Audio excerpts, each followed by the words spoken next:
tardes, soy Carmen Enit Acevedo y esto es ¿Qué palo es noticia? Bonita Radio.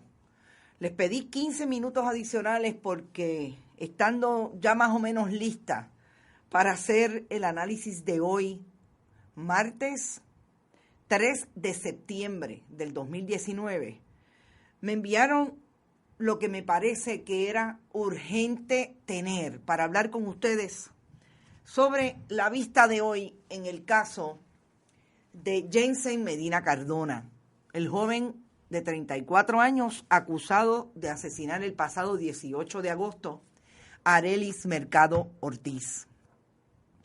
Y yo digo que era imprescindible tener esa moción que le radicó la defensa de Jensen Medina Cardona a la juez María Teresa Rivera Corujo, porque es precisamente ese documento el que detalla por qué la Fiscalía tenía un video que la defensa, o tiene un video que la defensa quiere.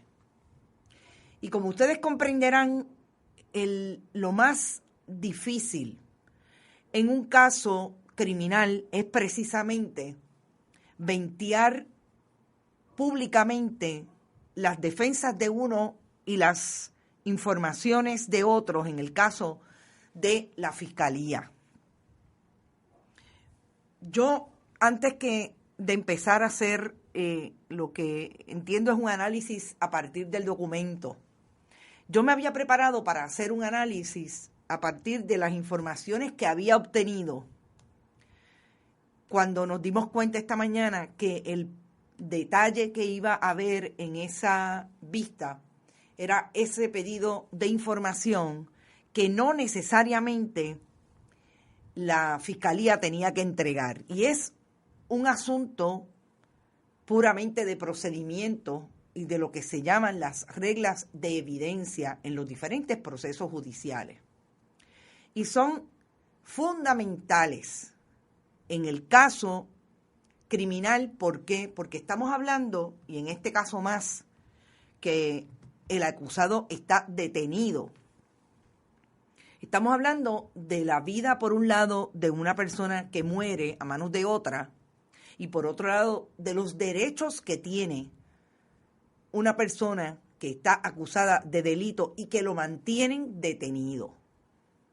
Yo quiero hacer estas salvedades porque me parece que mucho de lo que ha pasado en el caso público, o por lo menos en la discusión pública del caso de este asesinato y del joven que está acusado, es lo que nosotros hemos visto desde siempre, desde que cubrimos la policía y los tribunales, que ocurre cuando a la gente le falta información de qué es y cómo son los procedimientos judiciales. Y hay una cosa que quiero decirla de plano, y es que todos debemos velar, todos y todas, todes debemos velar por el derecho que cada uno tiene cuando va a un caso ante la justicia. ¿Por qué? Porque se trata precisamente de todos esos derechos que las sociedades democráticas hemos venido luchando para tener frente al aparato del Estado. Hay casos difíciles, hay casos más fáciles, incluso de digerir personal y mediáticamente. Pero lo que debemos perseguir todos aquellos que hablamos de la justicia es precisamente que los derechos de todos estén garantizados. Por eso yo hablaba de cuando empezó toda la discusión de este caso, que ha sido un caso bastante mediático, y a eso vamos eventualmente. Yo hablaba de que no se nos fuera la mano hablando de lo que usted necesariamente no tiene que entender, porque no todo el mundo está expuesto a entender los diferentes procedimientos. Cuando hablaban de si una fianza alta o una fianza baja. Yo dije que las fianzas se fijan, se imponen los castigos. Las fianzas, los jueces, las juezas las fijan. para garantizar la comparecencia del acusado a los diferentes procedimientos. Si hay un asunto de peligrosidad, se maneja también, pero fundamentalmente usted lo que quiere garantizar, el sistema, tal y como está diseñado, lo que quiere garantizar es la comparecencia del imputado. Así que cuando empezó la discusión de si fianza bajita, si fianza alta, yo creo que eso era lo primero que el país debía, o el público que estaba consumiendo la información y la noticia debía entender. Después de eso, hablaban entonces de la eliminación del derecho a la fianza. Ojo con eso, también dije. No se trata de eliminar el derecho a la fianza, se trata de que el sistema nos garantice que todos los elementos que va a tener el fiscal los pueda probar.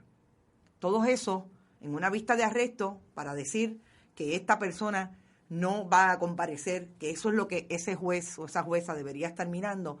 Y obviamente el asunto de peligrosidad en términos de la fuga y de peligrosidad en términos de los otros elementos y personas que estén involucradas en una situación en particular que pueda haber algún tipo de sospecha de que pueden resultar mutilados, dañados, como querramos decir la palabra. O sea, que puede haber todo ese asunto ante el tribunal. Pero lo más importante, que el tribunal se asegure que esa persona, por ejemplo, no pueda salir, que haya seguridad de que no va a poder hacerle daño a otro para garantizar su comparecencia.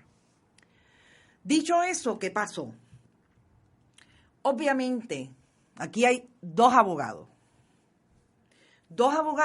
Uno de ellos es el licenciado Cameron Gordon, y el otro es el licenciado Jorge Gordon. Jorge Gordon es el tío de Cameron Gordon. Yo conozco al licenciado Jorge Gordon, goza de una alta reputación en la esfera criminal del tribunal. ¿Te está gustando este episodio? Hazte fan desde el botón Apoyar del podcast de Nivos.